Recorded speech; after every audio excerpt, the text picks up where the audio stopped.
इस तरह का स्टेटमेंट देने की होती है, एग्जामिनर के सामने भी आप ऐसे ही बोलते हो।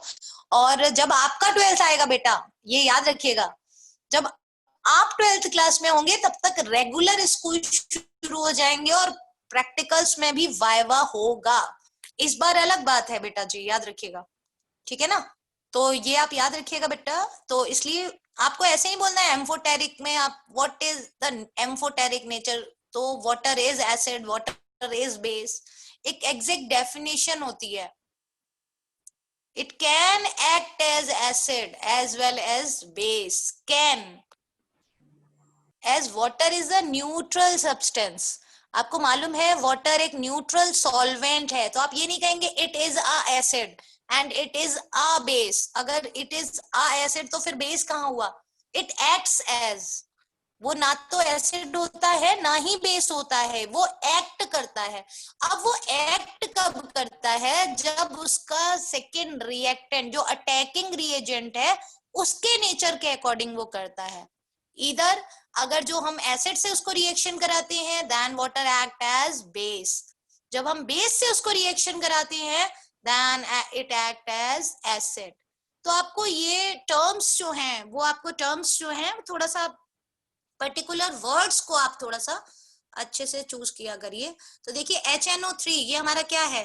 Nitric acid. ये क्या है बेटा हमारा? वाटर। वाटर के साथ हमने किसकी रिएक्शन करवाई है बेटा? ये देखिए, थोड़ा जूम कर रही हूँ। अब क्लियर हो जाए शायद। ये दिख रहा है सबको बेटा? Yes ma'am. इसमें फ्यूजन तो नहीं है? देखिए यहाँ पर आप मुझे बताइए, यहाँ पर HNO3 क्या है बेटा? ये HNO3 क्या है? Nitric acid. Acid, nitric acid. हाँ, ये एसिड है तो मैंने A लिख दिया। और NH3 क्या है? बेस। बेस। हाँ बेटा, अब मुझे आप बताइएगा, वैसे तो इसमें ऊपर लॉ दिख रहा हुआ है, मैं सोच रही थी कि ये छिप जाए, हाइड हो जाए, बट कोई बात नहीं। According to Lowry Bronsted Lowry concept जो आप लोगों ने पढ़ा था, याद होगा आपको, याद है? अच्छा, इक्विलिब्रियम में है वो, अभी आपने चैप्टर पढ़ा नहीं है, चलिए कोई बात नहीं।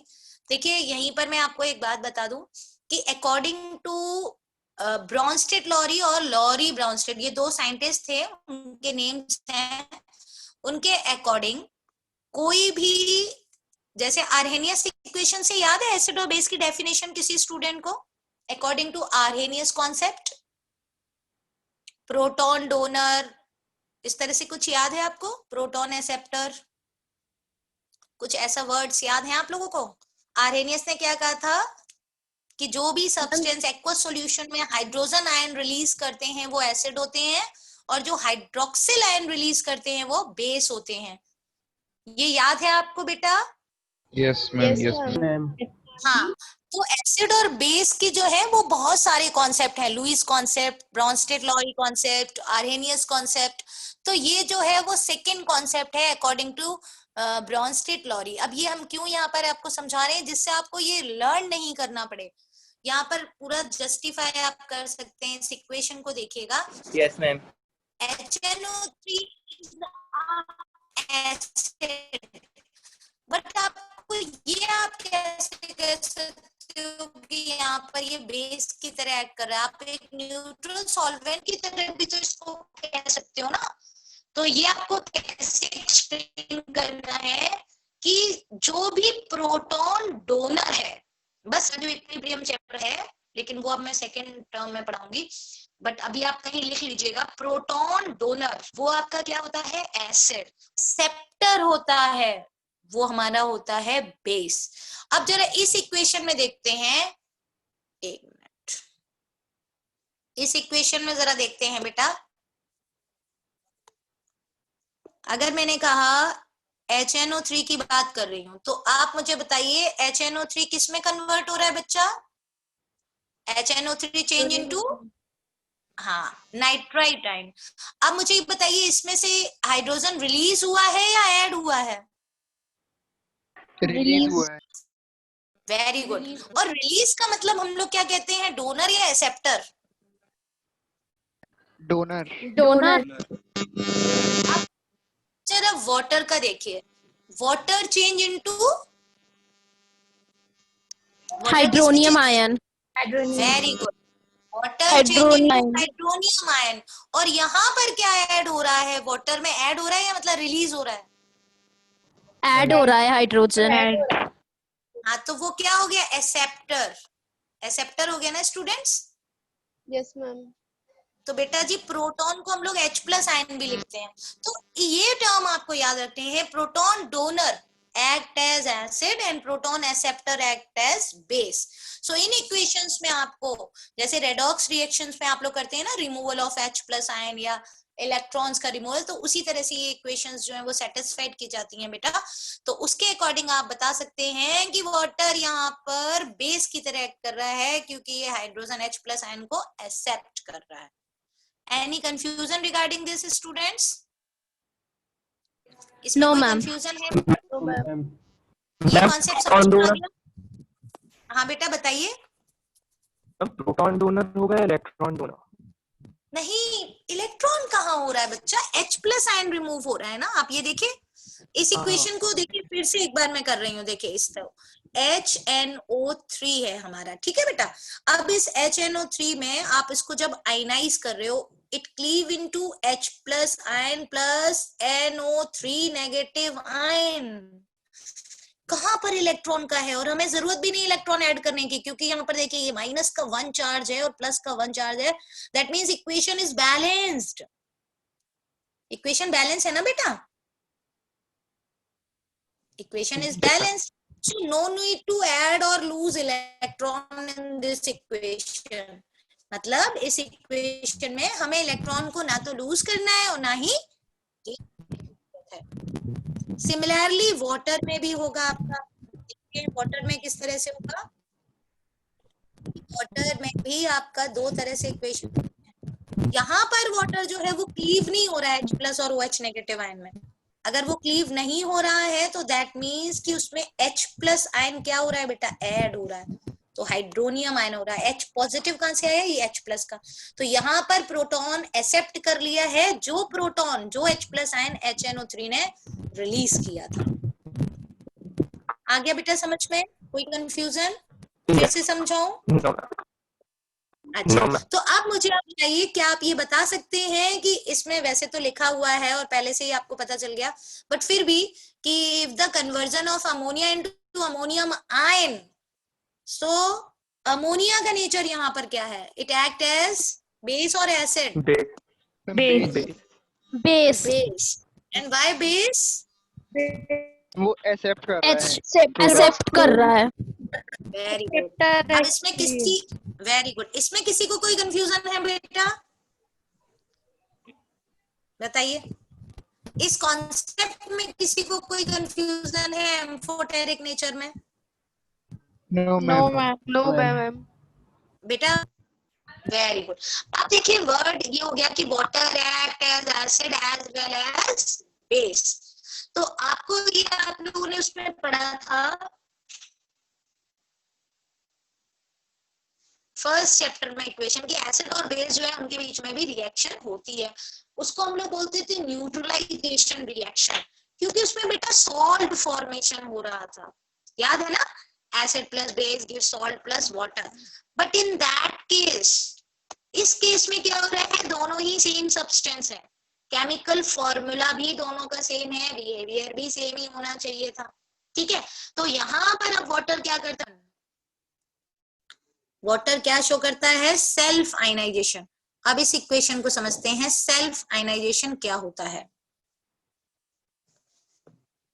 देखिए, सेल्फ आयनाइजेशन का मतलब होता है वाटर जो है, वाटर के ही साथ आपको, आप मालूम है आयनाइजेशन किसके प्रेजेंस में होता है, वाटर में। जैसे NaCl को अगर आपको आयनाइज करना है Na+Cl नेगेटिव में, तो आपको एक्वस सॉल्यूशन रखना होता है। अगर आपको HCl को अगर डिसोशिएट करना है प्लस वाटर, तो H3O positive plus Cl negative होता है। तो यहाँ पर तो सॉल्वेंट भी वाटर ही है और सॉल्यूट भी वाटर ही है, जिसको आप डिसोशिएट कर रहे हो वो भी वाटर है, और जिससे डिसोशिएट कर रहे हो अटैकिंग रिएजेंट भी वाटर है। तो at that case one H2O act as acid and one act as base। अब आप कहोगे कि एसिड और बेस से क्या फर्क पड़ता है, तो आप देखिए यहाँ पर अभी आपने एक डेफिनेशन पढ़ी है according to Bronsted Lowry concept. Acid क्या होते थे बेटा, डोनर और एक्सेप्टर, मैं भूल गई हूँ, डोनर। Donor. पता ना, डोनर। Donor. और बेस क्या होते थे बेटा जी, एक्सेप्टर। Acceptor. ठीक है, वेरी गुड। देखिए यहाँ पर इस इक्वेशन में, क्योंकि अभी आपने इक्विलिब्रियम चैप्टर नहीं पढ़ा है इसलिए मैं यहाँ पर इसलिए बता रही हूँ, नहीं तो आपको समझ में ही नहीं आएगा हो क्या रहा है यहाँ पर। देखिए इसको ब्रॉन्स्टेड-लॉरी कॉन्सेप्ट को हम लोग conjugate acid base pair theory भी कहते हैं। एसिड बेस पेयर थ्योरी का मतलब होता है कि रिएक्टेंट में अगर वो एसिड है तो प्रोडक्ट में वो बेस की तरह एक्ट करेगा, और अगर रिएक्टेंट में वो बेस है तो प्रोडक्ट यानी रिवर्सिबल रिएक्शन में वो एसिड की तरह एक्ट करता है।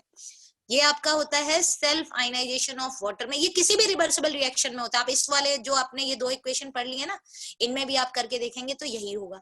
अब देख रहे हैं, अगर हमने कहा फॉर फॉरवर्ड रिएक्शन, अगर हमने कहा फर्स्ट वाले को मैंने एसिड लिया है, तो एसिड क्या होते हैं, जो H+ आयन को क्या कर देंगे, रिमूव कर देंगे, डोनेट कर देंगे। अगर H+ आयन को रिमूव कर दिया है तो बेटा हमारे पास क्या बचा, सिर्फ OH नेगेटिव, है ना बेटा, सिर्फ क्या बचा, OH नेगेटिव। तो यहाँ प्रोडक्ट में हमारा क्या है, OH नेगेटिव, तो ये क्या हो गया, बेस। सिमिलरली जो H+ आयन इसने ये रिलीज किया था वो कोई तो लेगा, वो कौन लेगा, ये वाला बेस। तो बेस कौन होते हैं, H+ आयन एक्सेप्टर, तो यहाँ पर ये एसिड की तरह एक्ट करता है। So self ionisation of water, auto ionisation, auto protolysis, ये तीनों एक ही नेम्स होते हैं किसके, सेल्फ आयनाइजेशन ऑफ वाटर का, कि वाटर की प्रेजेंस में ही देखिए क्या हो रहा है, आयनाइज हो रहा है। समझ में आई ये टर्म बेटा, self ionisation of water, auto ionisation, auto protolysis, ये टर्म समझ में आ गए आप लोगों को, कोई confusion? Yes ma'am. Yes, ma'am. हाँ बताइए बेटा, बताइए बेटा, कोई कंफ्यूजन है तो बताइए। एनी कंफ्यूजन बेटा, या फिर हो गया, आपको क्लियर हो गया ये कॉन्सेप्ट? हो गया मैम। क्लियर। Very good. देखिए बेटा इस पर कॉन्सेप्ट बेस्ड क्वेश्चन कल हम पूछेंगे आपको। आप कह रहे हैं हो गया, मैं तो बार बार कह रही हूँ आप पूछ लीजिए, बट आप ही बोल रहे हो कि नहीं हो गया, तो फिर हम कल कॉन्सेप्ट बेस्ड क्वेश्चंस पूछेंगे, वो आपको बताने पड़ेंगे, ठीक है? Okay ma'am. Okay, ma'am. अच्छा, अब ये जो 2 इक्वेशन लिखे हैं बेटा, अगर इसके अलावा अगर आपको कोई नेक्स्ट कोई भी एक कंपाउंड को अगर मैं दूं जो एम्फोटेरिक इन नेचर होता है, क्या आप उसमें आप ब्रॉन्स्टेड-लॉरी के कॉन्सेप्ट के अकॉर्डिंग आप शो कर पाओगे कि हाँ ये एसिड है या बेस है? कोई और HNO3 Yes, की जगह ma'am. में कोई और, हाँ ठीक है, तो वो अभी नहीं करूंगी, अभी तो याद है आपको, मैं कल पूछूंगी कि प्रोटॉन डोनर क्या होते हैं, प्रोटॉन एक्सेप्टर्स क्या होते हैं, ऑटो पायरोलिसिस क्या होता है, प्रोटोलाइसिस क्या होता है, और सेल्फ आयनाइजेशन क्या होता है, ये सारी चीजें मैं कल पूछूंगी, जिससे कि आप कल देखते हैं याद रहता है कि नहीं। ठीक, आप देखिए बेटा यहाँ पर बात हो रही है कि वाटर जो है उसमें दोनों टेंडेंसी होती हैं, एक्सेप्ट भी कर लेता है और रिमूव भी कर लेता है ना। अभी आप प्रोटॉन की बात कर रहे हो तो इसी तरह से ये इलेक्ट्रॉन्स का भी गेन और लूज दोनों टेंडेंसी शो कर लेते हैं। और वो आपने पढ़ा है कि हाइड्रोजन जो होता है, हाइड्रोजन दोनों तरह के हाइड्राइड्स बना रहा है, अभी आपने पहले पढ़ा था, वो +1 और -1 दोनों के ऑक्सीडेशन स्टेट शो करता है। So water act as both oxidising as well as reducing agent. अब ऑक्सीडाइजिंग और रिड्यूसिंग एजेंट्स में डिफरेंस क्या होता है, यहाँ पर हम लोग वो समझते हैं बेटा। देखिए अगर कह रहे हैं कि water act as oxidising agent, ठीक है, यहाँ पर आपको दिख रहा है बेटा ये ऑक्सीडाइजिंग एजेंट। अगर देखिए ऑक्सीडाइजिंग एजेंट, अगर आपने फर्स्ट चैप्टर में रेडॉक्स में पढ़ा होगा कि ऑक्सीडाइजिंग एजेंट कौन होते हैं, बताइए। Oxidation reduction first 10th class के फर्स्ट चैप्टर में पढ़ा होगा आपने, याद है कि भूल गए? पुरानी बातें Addition याद of addition of oxygen, removal of hydrogen. Very good.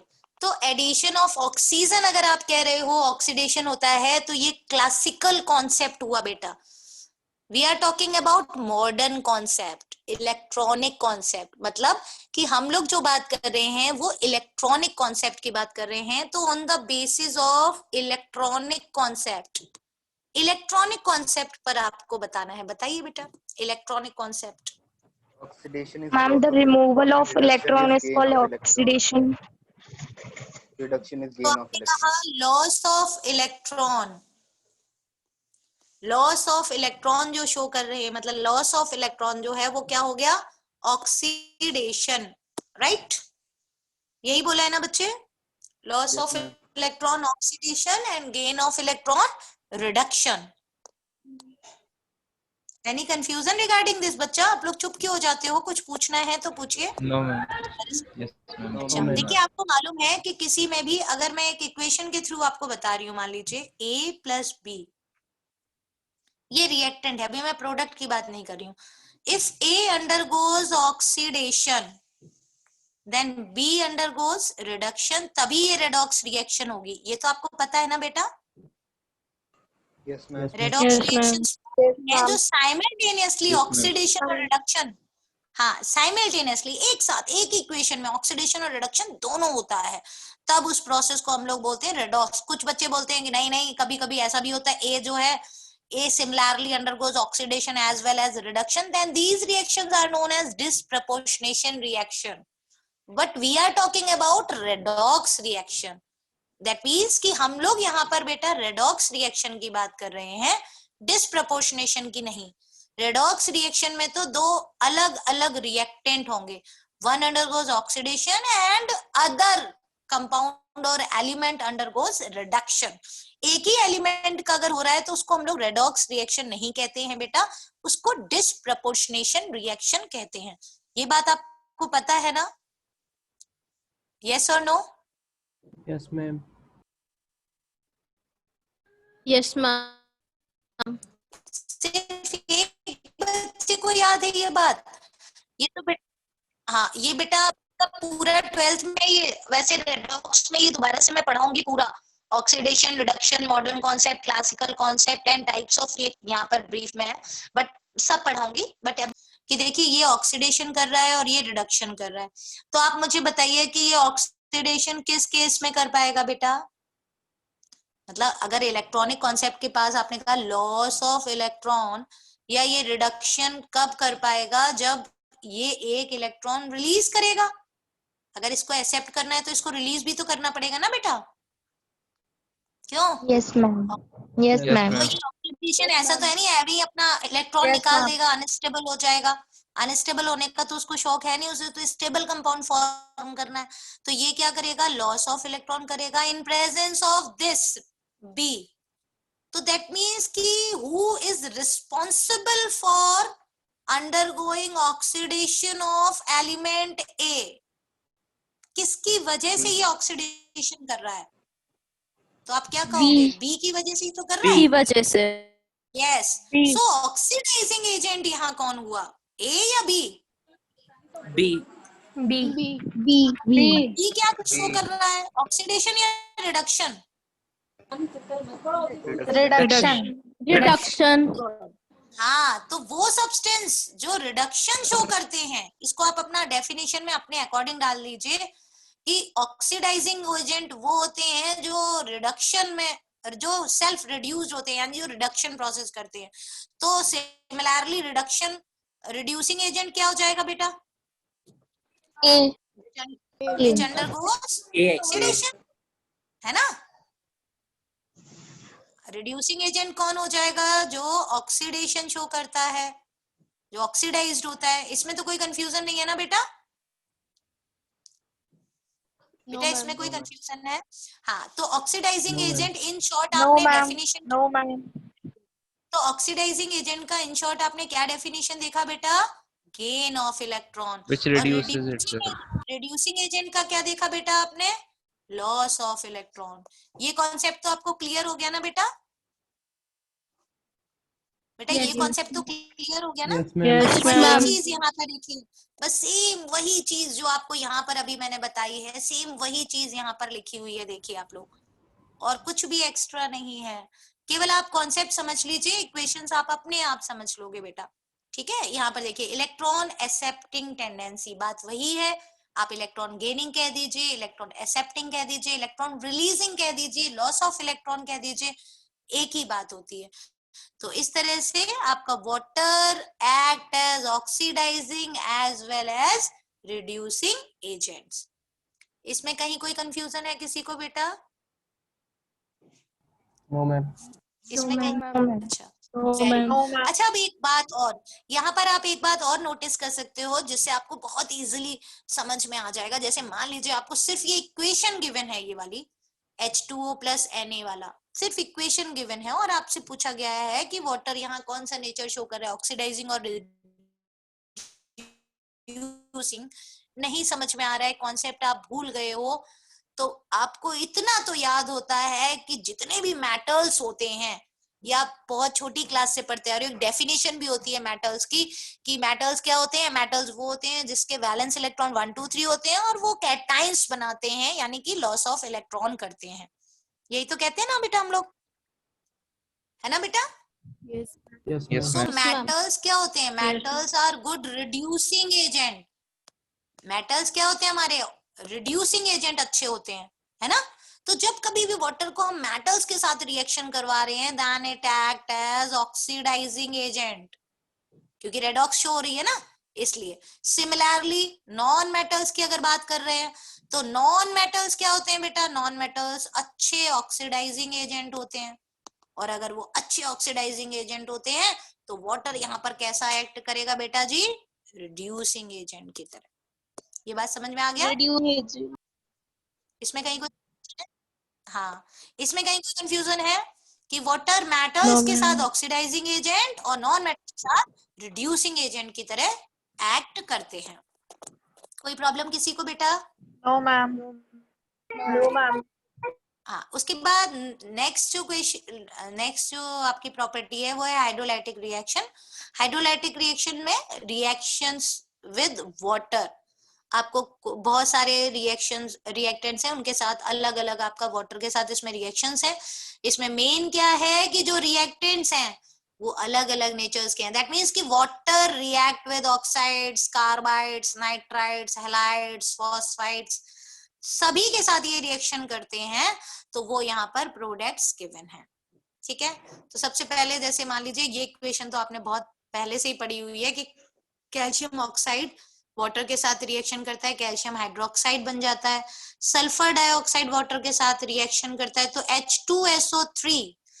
What is the name of H2SO3? Chemical name of H2SO3 और common name of H2SO3? Sulfonic acid. Sulfonic. Sulphonic, not Sulfurous acid. Sulfuric acid. Sulphurous. And how we prepared sulfuric acid? देखिए आपने H2SO3 बनाया ना, आपने SO2 का reaction कराया water के साथ। देखिए ये एक एडिशन रिएक्शन शो कर रहा है, आपको दिख रहा होगा।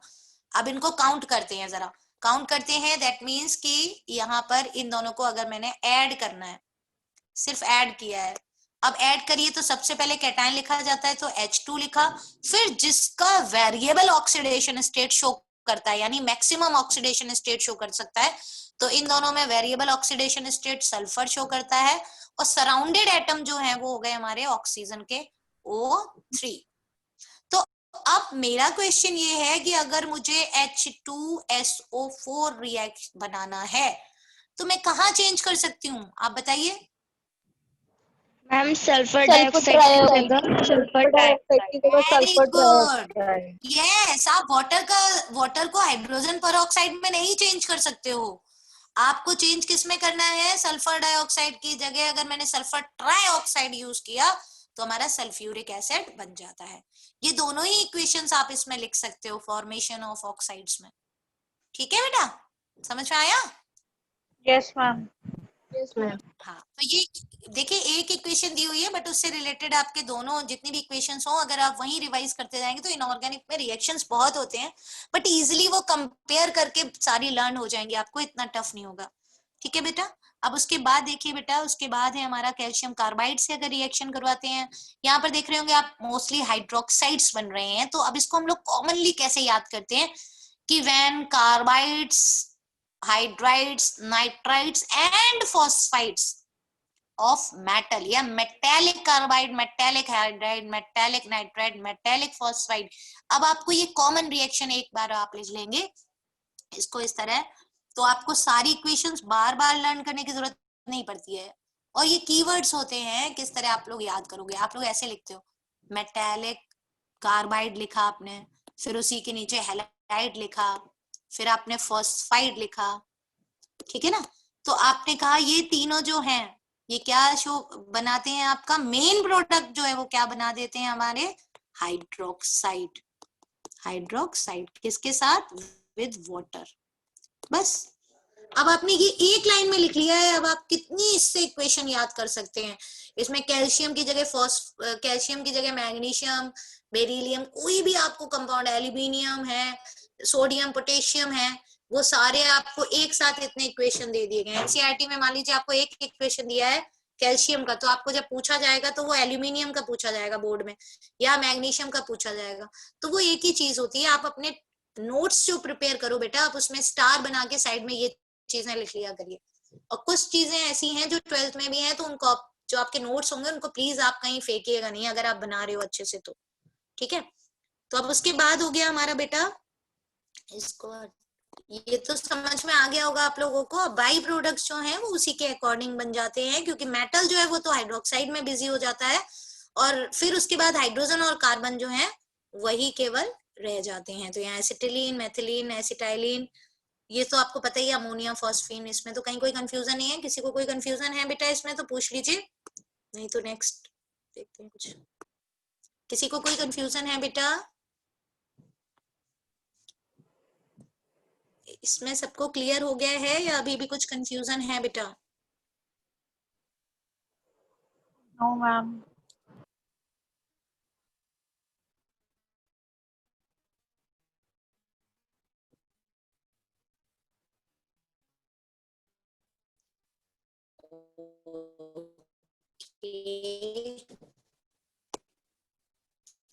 देखिए बेटा, structure of water molecule, structure of water की थ्योरी के अकॉर्डिंग जब इसका स्ट्रक्चर बनाया था आपका तो थोड़ा सा डिफर था, और इसमें बच्चे बहुत ज्यादा कंफ्यूज हैं। यहाँ पर जो स्ट्रक्चर लोन पेयर्स जो बने हुए हैं वो थोड़ा सा साइड में है, और जब हम लोग प्रिपेयर करते हैं तो उसको बिल्कुल इस तरह से बनाते हैं। ये दोनों ही स्ट्रक्चर्स जो हैं वो बेटा बिल्कुल सही होते हैं, और ये ऑन द पेपर जब आप ड्रॉ करते हो तो ये बिल्कुल सही है। आप इस तरह भी ड्रॉ कर सकते हो, आप इस तरह भी ड्रॉ कर सकते हो, आपके दोनों ही सही स्ट्रक्चर्स माने जाते हैं, ठीक है। बस क्यों इसको केवल चेंज कब गलत कब होता है, जब इसका आप डायरेक्शन चेंज कर देते हो, ये शेप चेंज होने लगते हैं, टी शेप, वे शेप, ये गलत हो जाएगा आपका। ये बिल्कुल सही है। बताइए, पूछिए बेटा। मैम कुछ बुक्स में इसका शेप बेंड दिया है, कुछ में वी दिया है, तो ड्रॉ नहीं चाहिए ना? सॉरी आपकी वॉइस क्लियर नहीं थी। कुछ में बेंट दिया है, फिर और कुछ में वी शेप दिया है। नहीं, देखिए वी शेप का मतलब जो है इसको आप समझिए स्टूडेंट्स, वी शेप जो है वो केवल और केवल बॉन्ड पेयर्स का शो करता है। देखिए ये जो है ना, ये वी शेप, अगर वी शेप दिया है तो between bonded atoms it shows V geometry, है ना, शेप। और जब आप पूरे की बात करेंगे तो ये बैंड स्ट्रक्चर होता है। बैंड क्या होता है, जो डिस्टॉर्टेड स्ट्रक्चर होता है। जैसा कि फर्स्टली अभी किसी बच्चे ने बोला था कि ये sp3 हाइब्रिडाइजेशन शो करते हैं, और sp3 का जो एक्सपेक्टेड स्ट्रक्चर होता है, sp3 का एक्सपेक्टेड जो आपका है स्ट्रक्चर, वो क्या होता था, किसी को याद है? हाँ, टेट्राहेड्रल। यस, तो टेट्राहेड्रल होता है। और यहाँ पर ये क्या हो जाता है, due to presence of lone pairs, 2 lone pair electrons की वजह से इसका शेप जो है वो डिस्टॉर्ट हो जाता है, तो इसको बेंट बोलते हैं। जो वी शेप जहां भी बुक में लिखा है बेटा वो अकॉर्डिंग टू बॉन्डेड एटम्स है, ठीक है, समझ आया बेटा? ये ज्योमेट्री नहीं है पूरी। हाँ, तो बोर्ड एग्जाम में आपको बेंट ही लिखना पड़ेगा। ये जो इंजीनियरिंग जो आईआईटी के क्वेश्चंस होते हैं ना, उनमें अलग अलग होता है कि किस तरह का बॉन्डेड एटम्स हैं, सराउंडेड एटम्स हैं, उनमें क्या शो रहा है, दैट्स द डिफरेंट थिंग बच्चा, ठीक है? ठीक है बेटा? मैम हाँ यस बेटा, मैम, एक और क्वेश्चन। जब दो बॉन्ड पेयर और दो लोन पेयर होते हैं तब भी बैंड शेप होता है ना? बेटा नहीं एक सॉरी, बार प्लीज कुछ और। क्वेश्चन रिपीट कर दो, कुछ समझ में नहीं आ रहा है आपने क्या बोल दिया। थोड़ा वॉइस नेटवर्क इशू है आपका लग रहा। हाँ बताइए, आप बोलिए। वैन मैम जब two bond pairs and one lone pair तब भी बैंड होता है? नहीं नहीं नहीं, उसका देखिए क्यों नहीं होता है वी शेप, उसका क्यों नहीं लिखा जाता है? क्योंकि बेटा उसका बॉन्ड एंगल जो होता है वो वी शेप में, देखिए वी, अब एक मिनट रुकिएगा, मैं आपको कुछ ड्रॉ कर। मैम उसे भी बैंड कहते हैं या? नहीं नहीं नहीं, वो एक मिनट रुको, मैं बता रही हूँ। ये देखो, ये वी, एक तो ये वी होता है बेटा, है ना, और एक वी जो है, देखिए इसको आप जनरली वी इस तरह लिखते हो, ये वी नहीं माना जाएगा आपका अकॉर्डिंग टू केमिस्ट्री। उसका रीजन आपका लग तो वी रहा है, देखिए वी तो मेरा अल्फाबेट है, विनीता मैम। जब मैं मना कर रही हूँ कि नहीं भाई ये विनीता मैम नहीं है, तो फिर नहीं मानी जाएंगी। क्यों? क्योंकि इसमें बॉन्ड एंगल जो है वो बड़ा है। बॉन्ड एंगल जो perfect bond angle for V shape between hydrogen bonded atom, that is अप्रोक्सी 104। ठीक है ना बेटा, ये एप्लीकेबल जो है वो 104 जो है उसी में एप्लीकेबल होगा, ये याद रखिएगा। ठीक है बेटा, ये मुझे नेम मैंने नहीं देखा था किस बच्चे का ये क्वेश्चन था। ठीक है बेटा, एक बार फिर से क्या नाम है इस बच्चे का? आयुष। हाँ आयुष बेटा। देखिए आपको अमोनिया का पता होगा, अमोनिया का शेप जो